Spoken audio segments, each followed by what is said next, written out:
Magandang umaga po sa inyong lahat at tungkol pa rin po sa nangyari kaya dating Pangulong Rodrigo Duterte na kung saan nga ay dinala ito sa Netherlands at sa ngayon meron akong nakalap na news na ilang opisyal ng gobyerno pinagpapaliwanag sa loob ng 24 oras kung bakit di dapat pagbigyan ng petisyon ng mga Duterte para sa writ of habeas corpus. Pinapaliwanag ng Korte Suprema ang ilang opisyal ng gobyerno sa loob ng 24 oras kung bakit hindi dapat pagbigyan ng mga petisyon para sa writ of habeas corpus ng tatlong anak ni dating Pangulong Rodrigo Duterte.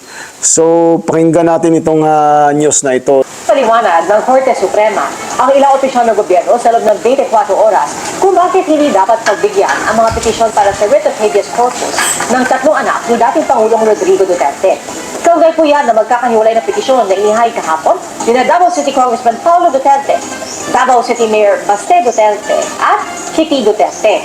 Ang hiling nila, utusan ng pamahalaan ng Pilipinas na ibalik at iharap ang amang si dating Pangulong Rodrigo Duterte at ipagbawal ang pagkikipagtulungan sa ICC.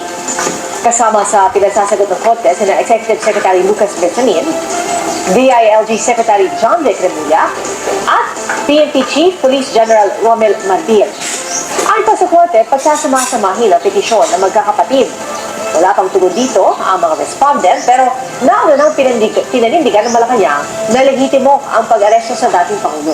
Sinasabi nila na lehitimo yung pag-aresto sa dating Pangulo at talagang yun ang kanilang pinagdidiinan. At dito naman ngayon sa isang article na inilabas ni Attorney Panelo, basahin natin yung kanyang mga sinasabi tungkol sa pag-aresto sa dating Pangulo at ito ang kanyang ibinahagi sa kanyang column o sa kanyang article ngayong araw na ito. Ayon kay Attorney Panelo, Duterte deprived of his legal rights. So, mag-i-English na naman yata tayo dito. Yeah. Basahin natin to yung kanyang ibinahagi sa isang article na ito sa kanilang group page nila.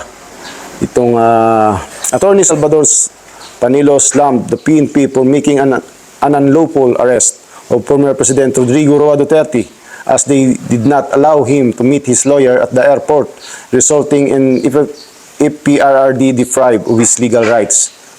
It's an unlawful arrest. The PNP didn't allow one of his lawyers to meet him at the airport and to question the legal basis for PRRD's arrest, said Attorney Panelo.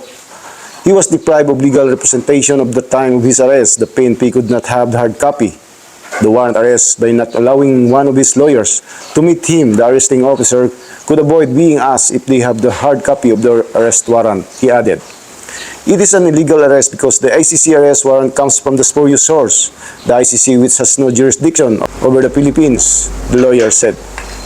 So ito yung nakasulat dito sa isang page na ito na kung saan ay binahagi ni Attorney Panelo. Isa sa mga tumatayo ring abogado minsan ito ni dating President Duterte at isang matalik na kaibigan. Magbasa tayo ng mga comment dito mismo sa kanyang column. State-sponsored kidnapping, sabi ni J.R. Key. Sabi naman ni Justin Charles Marshall, people should not be afraid of their government. Government should be afraid of their people.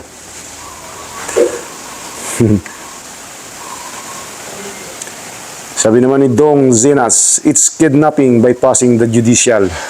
We should fight our rights as we are sovereign country. Ni-graduate na sana tayo sa colonization ng mga Kastila, Americans at Japanese. And now we are back again. Totoo naman eh. Being treated as slaves ng mga puti na Europeans, Netherlands is just too small. We can fight back to them to bring back Tatay Digong. Only small and poor countries lang kayanon nila. We are friends with US, China, and Russia.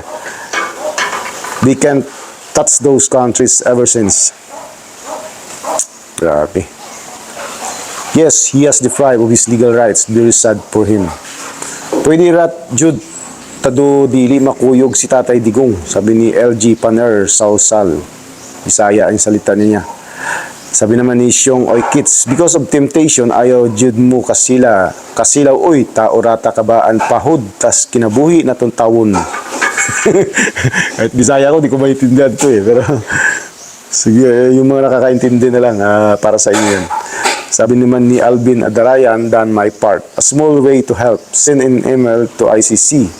I copied the words below from TikTok. So credits to the owner. Yan naman ang sabi ni Alvin Andarayan. Ito, parang in-email niya ito sa sent him back. To the honorable judges of the International Crime Court, or ICC, we the undersigned citizens of the Philippines and concerned individuals from around the world respectfully submit this petition to urge the ICC to address the unlawful and unjust circumstances surrounding the arrest and detention of former President Rodrigo Roa Duterte.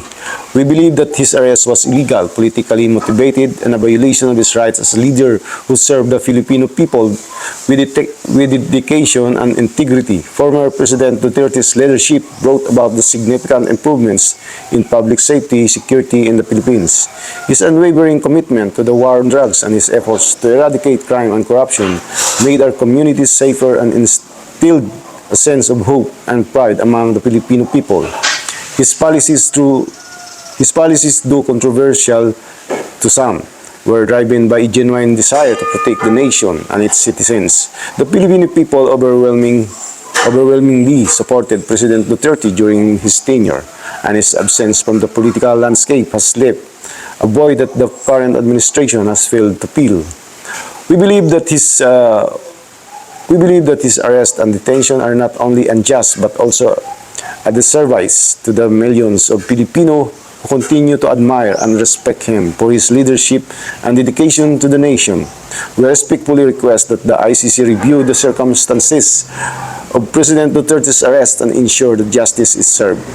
We urge the ICC to facilitate his return to the Philippines, where he can continue to contribute to the nation's progress and well-being. Furthermore, we express our deep disappointment with the current administration under President Ferdinand Marcos Jr. His leadership has failed to meet the expectation of the Filipino people, and his actions have shown a lack of genuine concern for the welfare of the nation. Without the support of Vice President Sara Duterte, it is clear that he would not have secured the presidency. His administration pales in comparison to the achievements of President Duterte, and we believe that the Filipino people deserve better. We, the undersigned, stand united in our call to justice and the return of President Duterte to the Philippines. We urge the ICC to take immediate action to rectify this injustice and ensure that the voice of the Filipino people is heard. Respectfully, a Filipino who loves his country. In-email daw niya ito sabi ni Alvin Adarayan.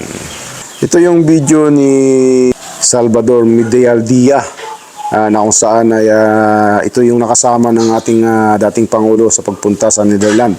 Pero mukhang nagkaroon sila ng nagkahiwalay sila pero nagbigay siya ng update. Can you tell us what happened over there? Well, before we had a meeting with the ICC because I requested that the former president be brought directly to a hospital because of his bad medical condition. It was almost a 24-hour flight. He just came from Hong Kong, not allowed to visit his home, not even allowed to see a doctor in a hospital before he could be transported here. Now, we made the request for a hospitalization, and they gave the assurance that he will be brought to a hospital. And I asked for the name of the hospital. Up to now, they have not given us the name of the hospital. So we took the position that he could have been brought here directly, and we are told that there is no President Duterte inside the facility.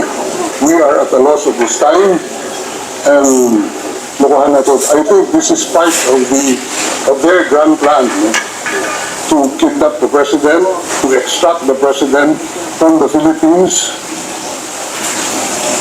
and go to a jet without known destination. I was even forced to join the plane without any valid visa coming here. Sir, can we expound lang when you said that there is no President Duterte inside? Who said? they're telling me that there is no Rodrigo R. Duterte inside this facility. You requested for a visit today and it was approved, sir, right? We have requested the ICC for a visit because they do not disclose what hospital he was brought to. And we assume that he was brought here last night after the training. That's all I can say as of the moment. Is it possible he is in a hospital somewhere? I hope he's in a hospital somewhere, but not in this facility. He is allowed, according to ICC regulations, any detainee is allowed to communicate to any of them. None. Zero, sir. We don't know where he is right now. He doesn't even have his medicines with him. Sinakay siya sa ambulance, binigay lang namin yung mga records sa kanya. Sabi he will be well taken care of. And we will be informed immediately of the name of the hospital. But hanggang ngayon, nakakalungkot kung ito ginagawa nila. So, Sec, what's the next step? What are the plans? We are going back to the ICC and ask them where he is right now. Because a family member is waiting here to see him. Yes. How is the Vice President? She's waiting. Okay. And I'm sure the President would want to see one of the members of his family. Yes. So, Sec, the Vice President wants to see him. Is there a schedule for her visit now? That's what we're arranging, but we're at a loss where he is right now. Okay. So, how about you, sir? Alis muna pa ba kayo? Ano sa ko dito? Pinapalabas na kami. Oh. Oh my God. Alam, kasi na girl, standby ako dito. Lamig-lamig. Wala. Yan. Wala daw, request for a visit dito. Wala daw, ano dito. Walang verso by the name of President. Alright, sir, hindi yan totoo kasi nandun. Mamaya na pa. Pero sir, the embassy said that you're allowed a visit. Ano kaya yung pinag-isinan nun? Hindi. Ano yan? Right ng accuse yan. To be, by counsel. May schedule sila Thursday, so parang definite. I don't know that, but Right. ako, as far as my understanding of the law is, he has the right to counsel anytime. And you're acting as an official. One of the counsel, and they don't even recognize my appearance here. Okay. Nasaan po si Baby sa? I don't know who he is right now. Hindi po kayo nakita? Nag-usap na kami sa telepono, pero wala pang tingin. So, Alright. Okay. Thank you, sir. Thank you, sir. Inyong napakinggan yung pagbibigay update ni isang legal counsel ni dating Pangulong Duterte na si Salvador Medialdia, na kung saan ay naging kasakasama niyang pumunta ng Netherlands. Ngunit mukhang nagkahiwalay sila ng dating Pangulo. So kung inyo pong nagustuhan itong video na itong ibinahagi natin, paki-share na rin ito at i-like nyo na rin po. At kung nais nyo magbigay ng iyong opinion, komento, reaction, comment lang sa mismong video na ito. Hanggang sa muli, maraming salamat. Mabuhay po kayo and God bless po sa ating lahat.